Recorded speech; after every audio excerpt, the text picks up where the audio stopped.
कहानी रहस्यमयी वैम्पायर और दंपत्ति की विजय।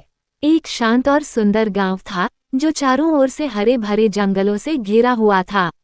लेकिन पिछले कुछ महीनों से गांव के लोग अजीब घटनाओं का सामना कर रहे थे। रात होते ही गांव के घरों में अजीबोगरीब आवाजें गूंजने लगती और सुबह होते ही लोगों में कमजोरी और भय दिखाई देता। इस अजीब घटना का कारण जल्द ही गांव में फैल गया। एक वैम्पायर जो रात के अंधेरे में गांव के लोगों की आत्मा और ऊर्जा चुराने आता था। इस गांव में एक नवविवाहित दंपत्ति आर्यन और सिया रहते थे।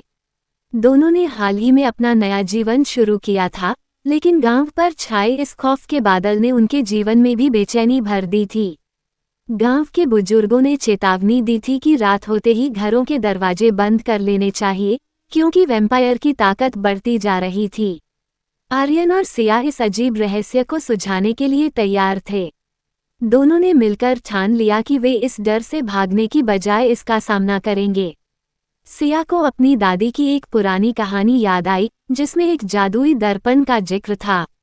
वह दर्पण वैम्पायर की असलियत दिखाकर उसकी शक्तियों को खत्म कर सकता था। ये दर्पण पास के पहाड़ी किले में छिपा हुआ था, लेकिन उसे ढूंढने के लिए जोखिम उठाना पड़ता। एक रात जब गांव अंधेरे में डूबा हुआ था और सन्नाटा फैला था, आर्यन और सिया ने किले की ओर जाने का निश्चय किया। दोनों ने हाथों में मशालें ली और जंगल की ओर बढ़ चले।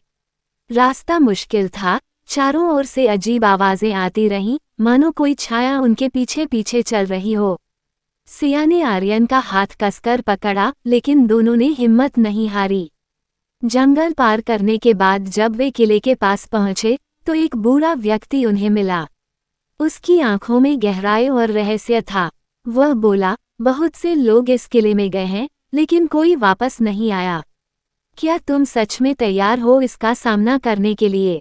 आर्यन ने कहा, हम अपने गांव को बचाने के लिए कुछ भी करेंगे। बूढ़े व्यक्ति ने सिर हिलाया और एक गहरी सांस ली। याद रखना, ये किला सिर्फ उन्हीं को रास्ता देता है जिनकी नीयत शुद्ध होती है। ये कहकर वह गायब हो गया, मानो वह कभी था ही नहीं। किले के अंदर अंधकार का साम्राज्य था। वहां का माहौल भारी था, जैसे कि हर दीवार में सदियों का दर्द छिपा हुआ हो। चलते चलते वे एक विशाल हॉल में पहुंचे, जहां बीच में एक प्राचीन दर्पण रखा था। जैसे ही वे दर्पण के पास गए, हवा में एक ठंडी लहर दौड़ गई और वैम्पायर उनके सामने प्रकट हो गया। उसकी आंखें लाल चमक रही थीं और उसके चेहरे पर एक डरावनी मुस्कान थी। वैम्पायर ने कहा, तुम्हें लगता है कि तुम मुझे हरा सकते हो? मैं सदियों से यहाँ हूँ। मैंने कई लोगों को अपनी ताकत में कैद कर लिया है और तुम भी उनमें से एक होगे। सिया ने बिना डरे कहा, तुम्हें हराया जा सकता है क्योंकि तुम खुद से भाग रहे हो। आर्यन ने दर्पण उठाया और वैम्पायर की ओर मोड़ दिया। जैसे ही वैम्पायर ने दर्पण में अपनी परछाई देखी, वह चौंक गया।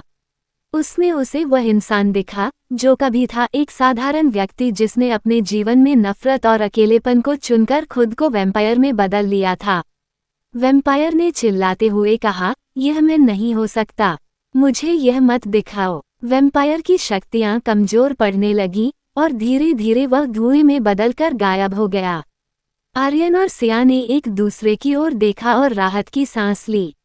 किले से बाहर निकलते समय उन्हें लगा कि गांव के ऊपर से वह डरावना अंधकार अब छट चुका है। जब वे गांव लौटे तो लोगों ने उन्हें वीरों की तरह स्वागत किया। उन्होंने साबित कर दिया कि सच्चाई और हिम्मत से किसी भी अंधकार को हराया जा सकता है।